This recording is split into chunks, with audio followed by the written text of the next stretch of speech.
Ang programang ito ay rated SPG. Striktong patnubay at gabay ng magulang ang kailangan. Maaaring may masiselang tema, lengguwahe, karahasan, sexual, horror o droga na hindi angkop. Akong pakialam sa pera ni Lolo, okay? Zoe, that is the only thing that matters. Ikaw.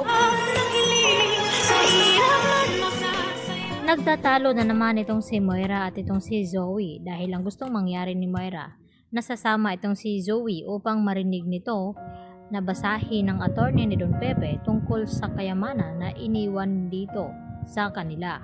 At dito naman sinabi ni Zoe sa kanyang ina na wala daw siyang pakialam sa kayamanan ng kanyang lolo Pepe dahil nakonsensya nga ito dahil sa kanyang ginawa dito sa matanda na muntik-muntikan na nga niya itong napahamak dahil sa ginawang pagtulak ni Zoe sa bangin at hindi pa daw handa itong si Zoe na harapin nga itong si Giselle at itong si RJ dahil nagigilty pa rin ito dahil sa kanyang pagsisinungaling na wala daw siyang kinalaman sa nangyaring aksidente dito nga kay Don Pepe.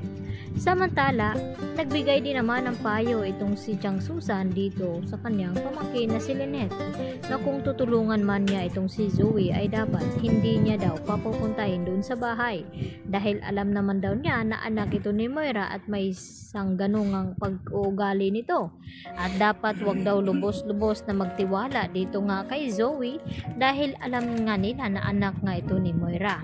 At ang sagot naman ni Lynette dito kay Chang Susan na gusto lang naman daw niyang matulungan itong si Zoe ngayon dahil sa pinagdadaanan na ngayon nga ay wala siyang makakapitan kundi itong si Carlos dahil hindi nga alam nila na itong si Carlos ang tunay na ama dito ni Zoe.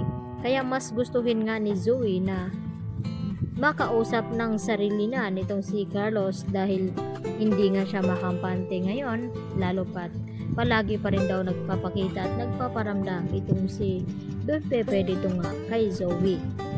Kaya agad na sinabi ni Carlos sa kanyang anak na wag daw munang pumunta dito sa bahay ni Lynette baka mabuking pa ang kanilang sikreto na kung bakit nagtatawagan silang dalawa.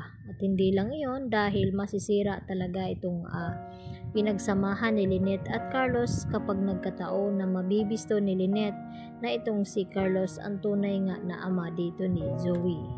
At dito na nga nagkaharap-harap sila sa office ng attorney at dito nalaman ni Moira na tinanggal na pala ni Don Pepe sa pangalan ng last will of testament itong si Zoe at ipinagtataka nga nilang lahat na kung bakit hindi daw napabilang itong si Zoe.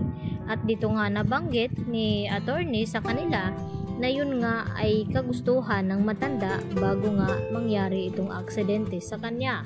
Dahil nalaman na pala ni Don Pepe noon na itong si Zoe ay hindi tunay na anak ni RJ at wala ngang dugo na tanyag kaya wala itong karapatan na magmana sa kanyang mga ari-arian. Kaya ang unang binasa ng attorney na ito ay ito ngang si Annalyn na magmamana dito sa last will of testament na naroon nga sa Cebu na mga ari-arian ng matanda. Kaya agad naman na inalmahan ni Moira na hindi daw siya makakapayag. Kaya nalaman din nila lahat ngayon na itong si Zoe ay hindi pala tunay na tanyag dahil sinabi pala ni Don Pepe dito sa kanyang abogado ang dahilan na kung bakit hindi niya bibigyan ng mana itong si Zoe dahil sa pag-akala na anak nga ito ni RJ. Subalit ay nagkamali nga sila dahil ngayon ay malalaman na nga nilang lahat dahil dito sa DNA test na pinagawa nga ni Don Pepe sa kanila na hindi nga at tugma itong DNA test result dito ni Don Pepe at dito ni Zoe dahil hindi nga ito compatible. At nagulat din itong si Annalyn sa kanyang mga narinig mula sa ipinamana nga dito ni Don Pepe sa kanya kahit alam niya na anak siya sa labas. At patutunayan naman ngayon ng attorney na ito na itong si Annalyn ang tunay nga ng tagapagmana ni Don Pepe. Kaya yan po ang ating pagkatutukan maya-maya ng konti. Dito lamang yan sa Abot Kamay na Pangarap.